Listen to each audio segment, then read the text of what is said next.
Middlemarch, complete it, mate. Hello, hi, and welcome to this video. Happy Easter to those who celebrate. To me, it's just a reason to buy cheap chocolate next week. This video is all about Middlemarch. I have finally completed it. It took me about 18 days, which I suppose isn't bad going considering I've been working most of the time. And yeah, I must say I quite enjoyed it. I know from various videos I've seen on YouTube that it can be a bit of a hit and miss novel. Some people seem to quite enjoy it, other people just don't get along with it. For me, yeah, it's, I've said it before, I say it again, it's the environment. It's just hearing about people in the Victorian era, how they just got on with their daily lives. And maybe that's why some people don't warm to it, because a lot of the novel, especially the first half, the first maybe 2/3, not a lot really happens. It's just everyone's everyday life. I mean, there's bits that happen and it builds up to the end plot, but yeah, not a lot does really happen, and it can be quite wordy in places. Even for me, I enjoyed most of the prose. There's some lovely sort of descriptive prose, a bit different to other authors I've read, but still quite, I don't know, it's quite pretty, quite, invoking.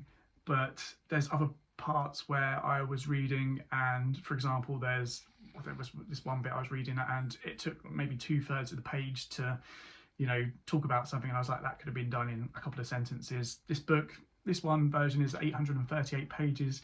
It could probably be done in 650-ish pages and still lose none of its charm, really. But that's my take on it.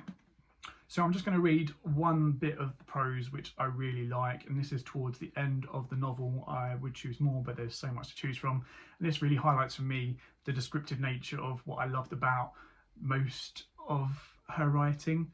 So this is near the end with the character Rosamond, and she's just had a bit of a run-in with Will. And it says, Rosamond, while those poisoned weapons were being hurled at her, was almost losing the sense of her identity, and seemed to be walking into some new terrible existence. She had no sense of chill, resolute repulsion, of reticent self-justification such as she had known under Lydgate's most stormy displeasure. All her sensibility was turned into a bewildering novelty of pain. She felt a new terrified recoil under a lash never experienced before.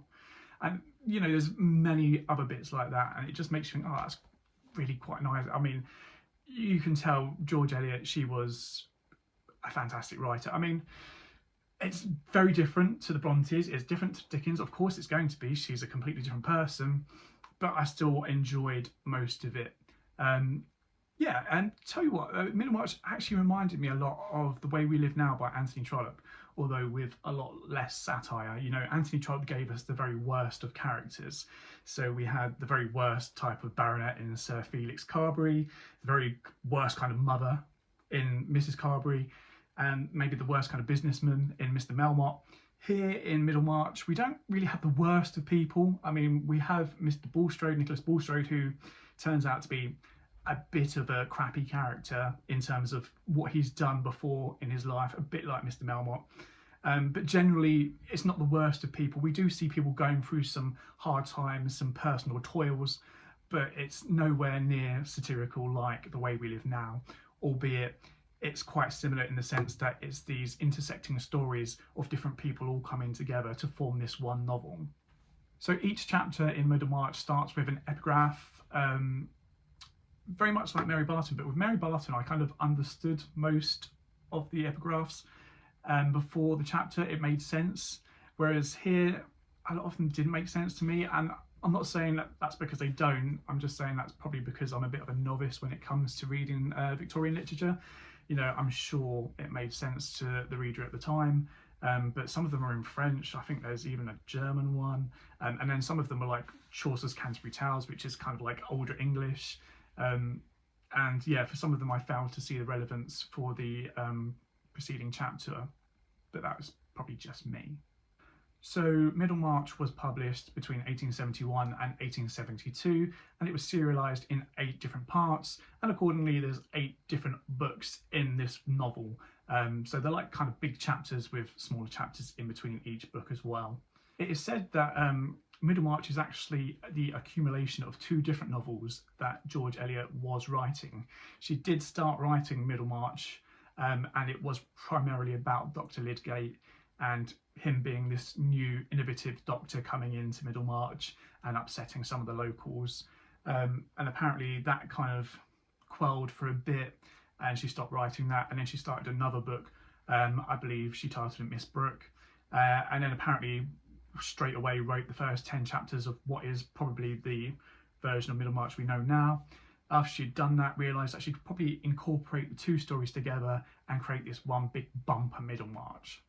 So while Middlemarch is a work of fiction, George Eliot does use a lot of realism to maybe connect with her readers. It's important to say that the story itself is set 40 years before it was published, so published in 1871-72. The story is set between 1829 and 1831-32, but George Eliot uses a lot of realism, a lot of factual events from the 1830s, to draw the reader in, because at the time the book was published, a lot of the readers would have been aware of these events. I mean, we're aware if you study history of these events, but they'd have been a lot fresher in the mind of the Victorian reader. She mentions the Catholic Emancipation of 1829. She mentions the dissolution of Parliament in 1831. The build up to the Great Reform Act is quite a pivotal story throughout the novel. And also cholera as well. The cholera outbreak of 1832 is mentioned quite a bit, especially like the Middlemarchers are scared because they hear cholera is coming around the country, and then they finally get a case in Middlemarch. It's not by any means a main plot of the story.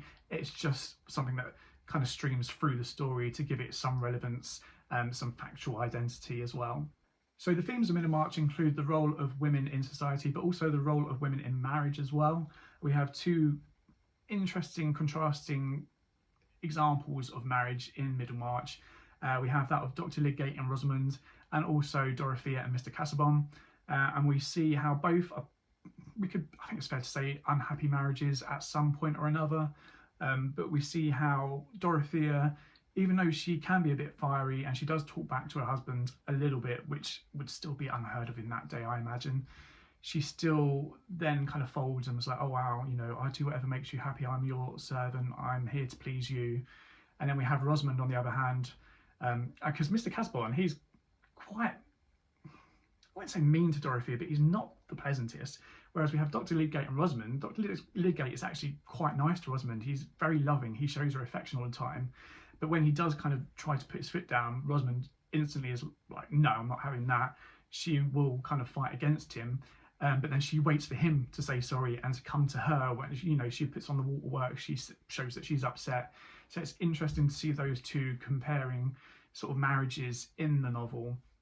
So the story of Middlemarch incorporates many characters and their intersecting stories coming together in one way or another.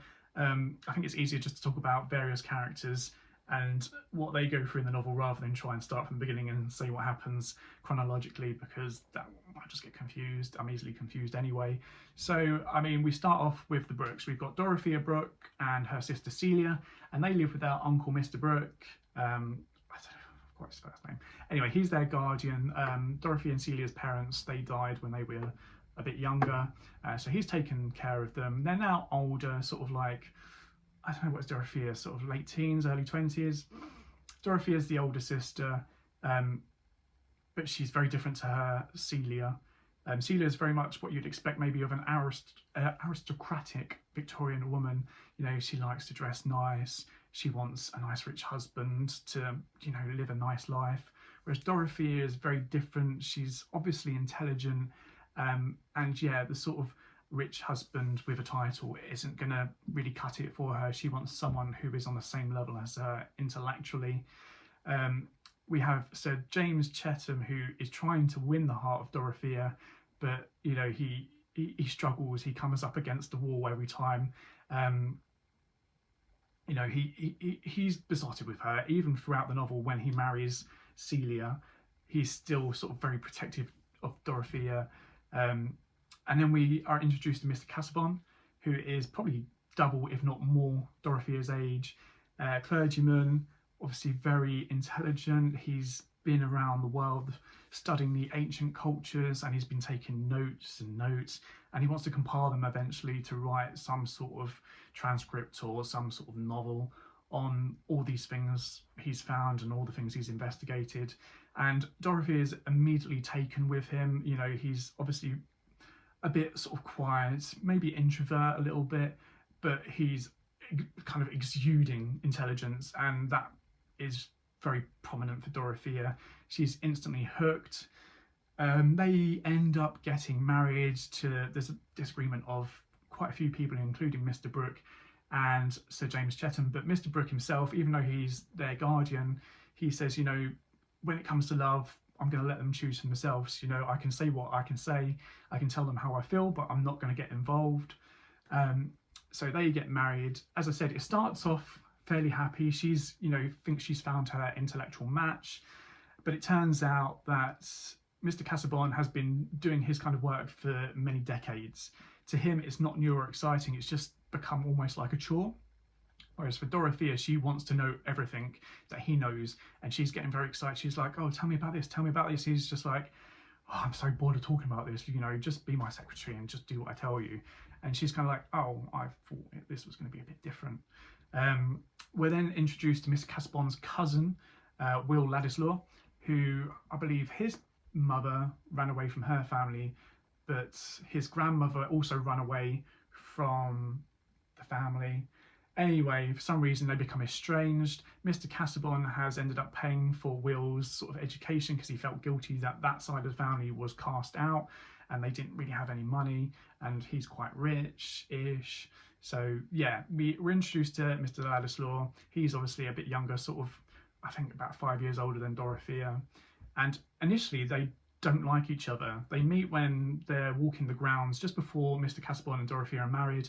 They meet on the grounds, he's out sketching something, and she almost kind of like, not takes the mick out of his drawing, but she says something disagreeable to him.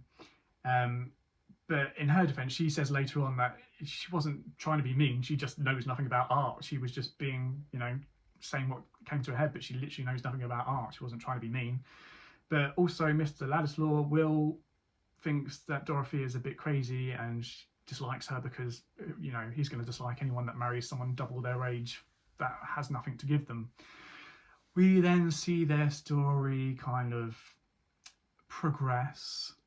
They meet again in Rome on Dorothy and Mr. Casaubon's honeymoon, and then Will is there on a separate sort of artistic holiday, shall we say. He didn't know that they were going to be there. He runs into Dorothea, and that's where we start to see maybe the possibility of something more happening between them. Mr. Casaubon ends up dying quite early. I should have said there's probably a few spoilers. I'm trying not to spoil the whole story, but I mean that happens fairly early on in the novel. So. Anyway, and he leaves everything to Dorothea, but he makes a codicil in the will, or some part of the will, that says that if she ever decides to remarry Will, just Will, no one else but Will, then she forfeits her land and her inheritance, basically. And that comes as a bit of a shock to some of the people in Middlemarch. They start to think, well, was there something going on between them? There wasn't anything, well, there's nothing physical anyway. There may have been the odd, you know, each one in their own minds thinking, is there something here or not? But there was nothing which happened, but it doesn't stop the people in Middlemarch sort of kind of speculating, oh, well, why would he put that in his will if nothing was happening? Anyway, we eventually see what happens between them, and it's quite interesting when you read about George Eliot's history, and I kind of wonder whether Dorothea was kind of some sort of vestibule for her to put her own feelings in, because George Eliot was living with a man for a good few decades as pretty much his wife, but they were never legally married because he couldn't divorce his first wife. I don't know for what reason. I haven't read fully into it. I've just read a little bit of her background, and I wonder if this is her way of using Dorothea to actually finally get what she wants. You know, Dorothea comes up against this, oh, well, I can't marry him, I can't marry the person I love because otherwise I lose everything. And she's like, well, hell to it, I'll lose everything for love. And I wonder if it meant something to Georgia. It probably meant nothing, but it's just in my mind thinking, you know, was she using this as her kind of escape to say, well, actually, in my own dreamland of Middlemarch, I do get married. Anyway, that's kind of a shortcut story of what happens with Dorothea, her sister. I said Celia marries Sir James Chetham, they have a child, they're pretty much all happy. Mr. Brooke himself tries to run for an MP in the election as an independent. The topic of reform is quite heavy in that sort of storyline, but then he ends up realising it's a bit too difficult and doesn't bother. The other two main characters we see are Dr. Lydgate and Rosamond. Dr. Lydgate is this new doctor who comes into Middlemarch from outside and kind of upsets the other practitioners in Middlemarch. You know, he's got these new innovative ideas. He didn't train where they all trained, like the practitioners in Middlemarch all went to Oxford or Cambridge, and apparently that's the thing that doctors are meant to do, whereas Dr. Lydgate trained in Edinburgh and Paris. And he doesn't like using medicine as much. He likes to try and treat the patient before resorting to these old sort of Victorian style medicines that he didn't feel were maybe working as well as they could. And that upsets some of the people in Middlemarch. Dr. Lydgate is introduced to Rosamond. Rosamond Vincy is the daughter of Mr. and Mrs. Vincy. They also have a son, Fred. We'll come back to Fred. They meet, and, you know, Dr. Lydgate at the time doesn't want to get married. He just wants to wait a few years. He's got all these sort of things he wants to try out in his sort of medical profession. He's an experimenter and he wants to do a lot of work, and that's the reason he came to Middlemarch, so he could kind of get on with this sort of experimental work. But he kind of flirts with Rosamond and he thinks, oh, there's no harm in that. But Rosamond is very dramatic and she feels that this is him coming on to her and, you know, this means something. So she feels that they're going to be engaged. The rest of Middlemarch think they're going to get engaged because they're always together, hanging out together. And when Dr. Lydgate's confronted about this, he's like, oh no, it was just, you know, just flirting. There's nothing wrong with that. This gets back to Rosamond, who then starts, you know, break down crying. So then Dr. Lydgate changes his mind and it's like, all right, fine, we'll get engaged. They get married, and once again, not the happiest sort of marriage. Rosamond has these really high expectations, whereas Dr. Lydgate, he came from not a poor background, but, you know, a background where he didn't really need much, didn't want much. You know, he had enough money to do what he wanted to do, but he didn't spend lavishly, whereas Rosamond's been spoilt from a very young age. As soon as they're married, she's like, I want this furniture, I want this, that, we're going to have the biggest house. And he's at the beginning like, okay, yeah, fine, credit. Ends up in a lot of debt. And the people behind the debt were like, well, we have to put your furniture up as credit or as a guarantee. And if you don't pay, we're going to take it away. He finally has to tell Rosamond about this. And instead of being sort of understanding, she kind of flies off the handle. And I was like, I can't believe you've made me live like this. You've put me in this position. How could you? And then, yeah, it's kind of a bumpy ride for them, but I do believe they kind of come together near the end, albeit maybe not as happy as, I mean, we are led to think, well, would Dr. Lydgate have been happier if he first went with Dorothea right at the beginning, because they are very compatible, they get along very well. Dorothea believes in Dr. Lydgate's work. Dr. Lydgate near the end is embroiled in some sort of scandal, although not of his making, and he was quite unaware of it at the time. So that's them. We have the Vinceys, as I said, Mr. and Mrs. Vincy. We have their son Fred, who's Rosamond's brother. Fred is a little bit like Sir Felix Carberry at the beginning, not as bad by any means, but he's racked up a debt through gambling. He needs to pay this debt, but he thinks it's going to be fine because he thinks he's going to inherit this land of Mr. not Fairbrother, that's the vicar, Mr. Featherstone. So Mr. Featherstone married Mr. Vincy's sister. They didn't have any children and he doesn't have any heirs. So it's all speculated about who's going to get his land when he dies, and he's quite old already and he looks like he could go soon. And Fred thinks he's going to get this land. And I don't know if he's been told directly he's going to get it, but it's kind of implied he's going to get it. So then it's implied somewhere or other that Fred's been telling people to get credit, that, oh, well, I'm going to get this land, so, you know, you can just give me the credit. This gets back to Mr. Featherstone, who then confronts Fred, wants him to get a letter from Mr. Bulstrode, who apparently started the rumour. Mr. Bulstrode is also Fred's uncle by marriage, because Mr. Vincy's... Oh, you need a timeline if you're reading the story. Yeah, Mr. Bulstrode is married to Mr. Vincy's sister. He's a banker, we'll go back to them anyway. Anyway, he's got this debt, and he needs to pay it, and he's told, right, you need a signature to this debt because it's going to come due soon. He goes to Mr. Garth, who is a close family friend. Now, Mr. Featherstone, before he married, Before he married Mr. Vincey's sister, married Mr. Garth or Mrs. Garth's sister before, as the first wife. She died, so that's how the Garths are also related to Mr. Featherstone. Mary Garth, the daughter, works for Mr. Featherstone. Anyway, so he goes to Mr. Garth to sign his debt for him, and he says, I'll be able to pay it, don't you worry. He has an idea, comes up with this idea to sell a horse for more money. The horse lames itself, and he has to go tail between his legs to tell Mr. Garth, actually, I can't pay this debt and you are going to have to pay it. Now, the Garths aren't well off at all. They have to use everything they've got in savings. The Garths were very close to Fred. They were close to the Vinceys at one stage, but that's kind of dwindled. But Fred's always stayed close to the family, especially because he is in love with Mary, the daughter. But obviously this causes a bit of a spanner in the works between him and the Garths, especially with Mary, who's, she's in love with Fred, but she's like, I'm not going to marry you if, you're just a layabout and you expect to just get given stuff, instead of working for it. So yeah, they have to pay the debt. And then where are we? Mr. Featherstone dies and doesn't leave the money to Fred. Well, in his first will, he doesn't leave the land to him, but he leaves him £10,000 in stocks and shares. But there's this second will, and which it kind of revokes most of the first will, so he ends up getting nothing. This changes Mr. Vincey, the father's sort of temperament. Before he was like, Fred's going to get this land, he's fine. And Rosamond, yeah, you can marry that doctor. Hasn't got much money, but he's fine. And then when this happens, he's like, right, Fred, you're going back to college, because Fred dropped out of college. He was doing a degree to become a clergyman.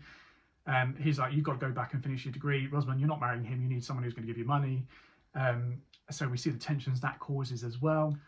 And then we're introduced to Mr. Bulstrode. As I said, he is married to Mr. Vincey's sister.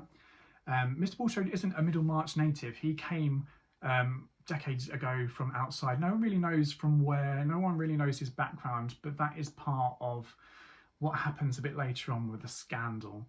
And we find that out. I won't go into too much detail about that, but it causes a big upset, especially when Dr. Lydgate is embroiled in it without even him knowing about it. He didn't know he was getting himself into this, and he was tarnishing his own reputation without knowing.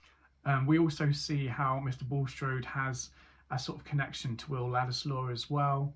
And yeah, I can't really say too much more without giving that sort of big scandal plot away. The rest of what I've said is pretty much, this is what happened, they did this, they did that. It's not really anything sort of like, revealing. But yeah, that's pretty much off the top of my head the plot of Middlemarch. Obviously, it's a bit more in depth than that. You've got 838 pages to choose from. But your main characters, you've got Dorothea and Dr. Lydgate, and I do believe they were the two main characters that George Eliot had in her mind when she was creating, obviously, Middlemarch firstly with Dr. Lydgate, and then Miss Brooke with Dorothea, combining them to make this sort of intertwining story about, well, I think she even calls it a study of provincial life, and that's exactly what it is, with a bit of drama put in. Overall, I did really enjoy it. I wouldn't say 5 stars, it's probably more a 4-star for me. Obviously there were bits that, the ending was maybe a little bit abrupt. We got this whole sort of, a bit like The Way We Live Now, sort of like you'd have this whole 800 pages of telling the story, and then it was like a page of, well, this is what happened to these people. Oh, and this is what happened to these people. And it was like, okay, there was nothing upsetting as much in there, but it was like, I would have liked a little bit more. And also in some places, it's a little bit too wordy for me. I mean, maybe once I'm a bit more, confident with Victorian literature, when I've read a lot more, who knows, maybe I'll go back to it and enjoy it a lot more. But I did really enjoy it for the first time. I can't say I'd recommend it to anyone new to Victorian literature, just because it is a bit of a mammoth to tackle. If you want something a bit more friendly, you've got Jane Eyre, you've got Great Expectations. But I did really enjoy it. So that's my take on Middlemarch. I've waffled on enough. Next up, I'm going to be doing my month of historical fiction, and starting with The 14th Letter. I'm a bit sort of dubious now about this because all the reviews on Amazon were actually pretty decent, but I've seen some on Goodreads now that don't rate it as much, but we'll see anyway. I'll give it a go. It's not exactly the biggest book in the world, so I'll see how that goes. I hope you've enjoyed. If you've got any comments down below, what did you think of Middlemarch? Do you love it? Do you hate it? Let me know. Until next time, thanks for watching. Bye.